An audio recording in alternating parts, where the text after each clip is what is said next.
ہم یہ سمجھتے ہیں کہ کوئی واقعہ ہوگا, کہیں آگ لگے گی تو فائر بریگیڈ آئے گی, وہ آگ بجھائے گی. تو آگ لگتی کیوں ہے؟ کہیں گھر میں کچھ طرح کا واقعہ ہو جائے تو ہماری کتنی تربیت ہے. تو میں سمجھتا ہوں کہ ایک تو ٹورزم ڈپارٹمنٹ کو, جو وہاں سیاح جاتے ہیں ان کے لیے ایک چھوٹے چھوٹے بروشرز ہونے چاہیے جس میں ان کو بتایا جانا چاہیے کہ آپ پہاڑی علاقوں میں آئے ہیں, پہاڑی علاقے کی جو جغرافیائی صورتحال ہوتی ہے وہ میدانی علاقوں سے بہت مختلف ہوتی ہے. ہم ان شہروں میں رہتے ہیں, بالکل سیدھے سادے میدان ہوتے ہیں, دریا بھی ایک سیدھے سادے بہاؤ میں چل رہے ہوتے ہیں, ہماری گلیاں بھی کشادہ ہوتی ہیں, سڑکیں بھی کشادہ ہوتی ہیں, سیدھی ہوتی ہیں. پہاڑی علاقوں میں تو تنگ تنگ سڑکیں ہیں, اور کہیں آپ کو اوپر جانا ہے, کہیں آپ کو ایک دم نیچے کھائیوں میں جانا ہے. تو میں سمجھتا ہوں کہ ہمیں اپنی جان کی جو حفاظت ہے وہ خود بھی کرنی چاہیے. وہاں جو ہوٹلز ہیں ان کو الاؤ نہیں ہونا چاہیے کہ وہ دریا کنارے اس طرح ہوٹل بنائیں, یا وہ اس طرح دریا کے اندر کہیں کوئی جگہ ہے تو وہاں آپ ان مہمانوں کو ناشتہ دیں. بات یہ ہے کہ جو مرنے والے تھے, میں ان پر تو کوئی الزام نہیں دے سکتا, وہ دنیا سے چلے گئے ہیں. لیکن جس جگہ ناشتہ دیا گیا ہے وہاں ناشتہ کل کو میں نے اور آپ نے بھی جا کر کرنا ہے, اگر ہمیں اپنی زندگیوں کی پرواہ نہیں ہے تو میں سمجھتا ہوں کہ اس سلسلے میں ایک اجتماعی طور پر ہمیں ایک لائے عمل بنانا چاہیے. اور دوسرا یہ کہ ہم جو ہمہ وقت سوشل میڈیا پہ اس طرح کی بحثیں کر رہے ہوتے ہیں, ہم سوشل میڈیا پہ یہ طریقے کیوں نہیں بتاتے کہ لوگوں کی زندگی جو ہے وہ کیسے بچائی جا سکتی ہے. جب ہر سال یہ سیلاب آتے ہیں, ہر سال لوگ سیاحت کے لیے جاتے ہیں, ہر سال ایسا ہوتا ہے, تو ہم سوشل میڈیا پر اس طرح کی جو ہے ایک شعوری جو مہم ہے وہ کیوں نہیں چلاتے کہ ہم لوگوں کو بتائیں کہ وہاں جو آپ جا رہے ہیں تو وہاں آپ نے اپنی زندگی کو کیسے محفوظ رکھنا ہے. یا جیسے آپ دیکھیے کہ لوگ کشتیوں میں بیٹھتے ہیں تو وہ لائف جیکٹس پہن کے جاتے ہیں. تو اس طرح کے جب انہیں مہم جوئی کرتے ہیں تو وہ اپنی زندگی بچانے کے لیے وہ خود کیا کر رہے ہوتے ہیں. تو میں اول و آخر یہ کہوں گا کہ جو سرکاری سطح کی ناکامی ہے میں اس سے کوئی انکار نہیں کروں گا, لیکن میں پھر کہوں گا کہ میری زندگی, میری جان, میں اس کی حفاظت کے سلسلے میں کتنا زیادہ کانشس ہوں. دوسرا, ہمیشہ ہمیں وہ جو ایک روایتی دفاعی سرگرمیاں ہیں یا روایتی امدادی سرگرمیاں ہیں ان کے بجائے اپنی زندگی میں کچھ انوویشن لانی چاہیے.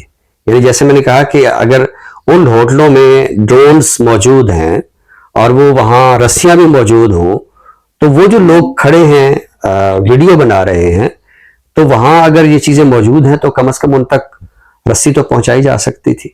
تو بہت چھوٹی چھوٹی باتوں پر توجہ کر کے, بہت چھوٹے چھوٹے معاملات کو دیکھ کے ہم بہت بڑے بڑے حادثات سے جو بچ سکتے. میں اول و آخر کہوں گا کہ یہ میں ہوں, یہ میری جان ہے, یہ میری زندگی ہے, اور اس کی حفاظت کی ذمہ داری مجھے خود بھی لینی چاہیے, مجھے خود بھی اس کا شعور ہونا چاہیے کہ میں اپنے آپ کو کیسے محفوظ رکھ سکتا ہوں. بہت خوب سر, بہت ہی اہم نکات پہ آپ نے بات کی کہ انسان جو ہے وہ اپنی زندگی کا خود محافظ ہے. اور سب سے اہم جو نقطہ مجھے لگا کہ جو سیاحتی شعبے ہیں, ہمارے جو سیاحتی ڈپارٹمنٹ ہیں, ان میں ایک عملہ ایسا لازمی ہونا چاہیے جو یہ جانتا ہو کہ اگر کوئی ایسی صورتحال پیدا ہو جاتی ہے تو کسی کی زندگی کس طرح بچانی ہے. تو یہ بہت ہی اہم اور حساس معاملہ ہے, اس پہ بہت زیادہ توجہ کی ضرورت ہے.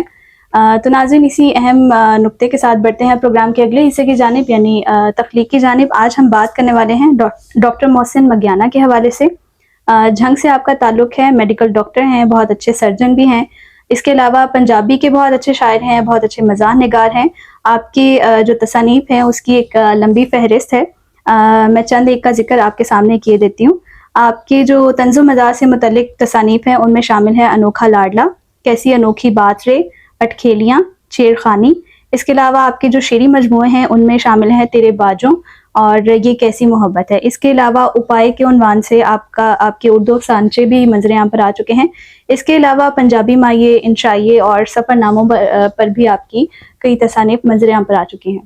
تو سر, کیا عطا کریں گے اس ڈاکٹر محسن مگیانہ صاحب کے حوالے سے؟ ڈاکٹر محسن مگیانہ کی تصانیف کی فہرست بہت لمبی ہے, اور اس میں ایک بہت اچھی کتاب کا اضافہ ہوا ہے, مگیانے دیاں بولیاں.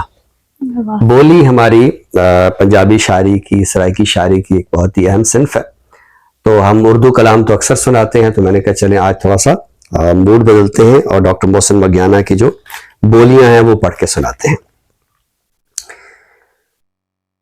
میں ڈر دیاں اکھ نہ کھولاں، واہ میں ڈر دیاں اکھ نہ کھولاں، خواب کوئی ڈھہ نہ پوے، واہ کیا کہنے، خواب کوئی ڈھہ نہ پوے، بہت عمدہ، کچھ انج دیاں ہوندیاں نے پیڑاں، کچھ انج دیاں ہوندیاں نے پیڑاں تے جنہ دا دارو کوئی نہ، واہ کیا کہنے، انہیں آکھیا اندازہ نہیں ہومنا، انہیں آکھیا اندازہ نہیں ہومنا، دکھاں دا حساب نہ کرے، واہ کیا کہنے، دکھاں دا حساب نہ کرے، بہت خوب، کیڑی مٹی نال بنیا ہے تو، واہ کیڑی مٹی نال بنیا ہے تو کہ تیرے چ وفا کوئی نہ، کہ تیرے چ وفا کوئی نہ، بہت خوب، انہیں لگدا ہے معاف نہیں ہو کیتا، انہیں لگدا ہے معاف نہیں ہو کیتا،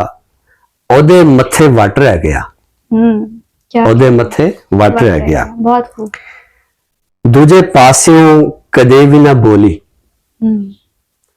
دوجے پاسیوں کدے بھی نہ بولی، میں مڑ مڑ کالاں کیتیاں، میں مڑ مڑ کالاں کیتیاں، بہت خوب، ایک گل تو دس جا مینوں، ایک گل تو دس جا مینوں، تو گل تو کیوں پھریا، واہ کیا تو گل تو کیوں پھریا، بہت خوب، تو آکھیاں سی، تو آکھیا سی پیار سب کوڑ ہے، تو آکھیا سی پیار سب کوڑ ہے، مڑ ہون کیوں روندا رہندا ہے، کیا کہنے، بہت خوبصورت، بہت ہی عمدہ اور بہت ہی مزیدار سا کلام آج آپ نے عطا کیا۔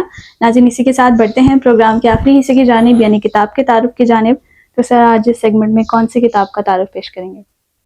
ایک تازہ کتاب اردو نعت کے حوالے سے آئی ہے، اردو نعت 18ویں صدی میں، اس کی مصنف ہیں ڈاکٹر طاہرہ انعام۔ ڈاکٹر طاہرہ انعام اردو ادب کی ایک اچھی استاد ہیں، شاعرہ ہیں، اور نعت کی تاریخ اور تنقید سے ان کی خاص دلچسپی ہے، اور یہ کتاب مجھے اس لحاظ سے بہت اچھی لگی ہے کہ یہ 18ویں صدی میں جو نعتیہ شاعری ہے اس کا ایک جائزہ ہے۔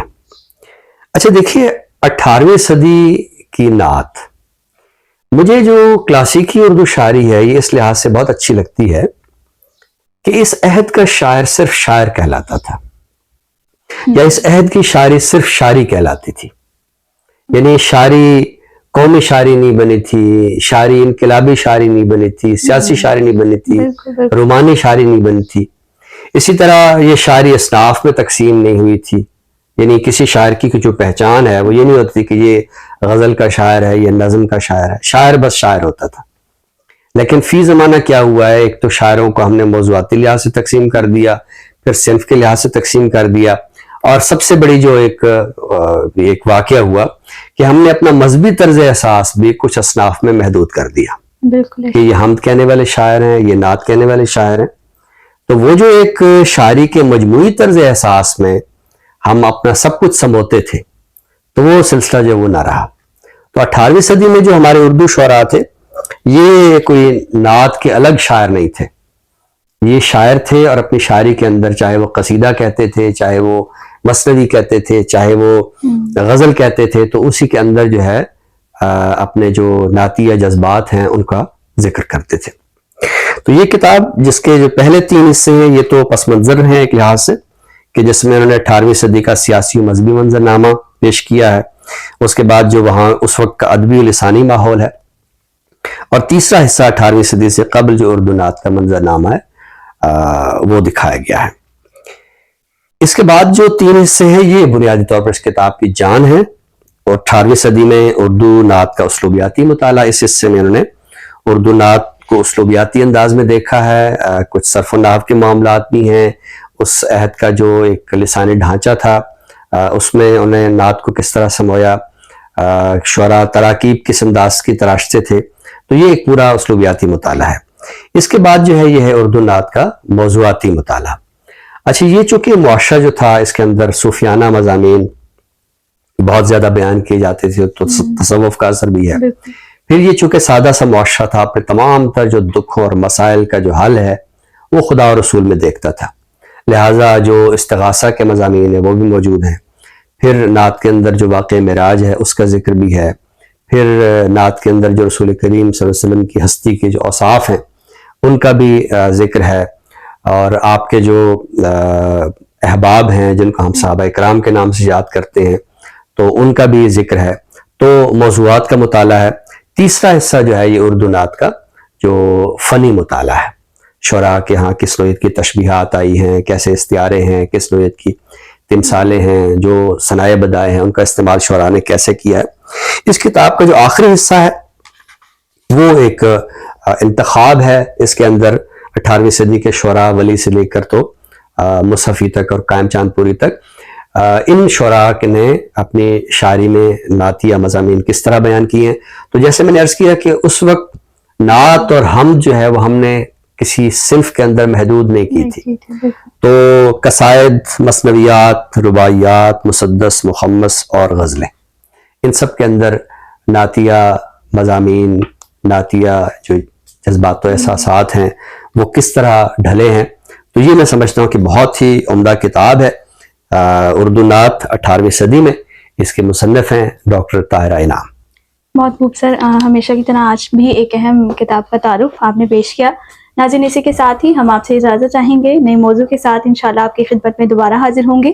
تب تک کے لیے اپنی میزبان حرین تبسم اور ڈاکٹر طارق ہاشمی صاحب کو دیجیے اجازت. اللہ حافظ. اللہ حافظ.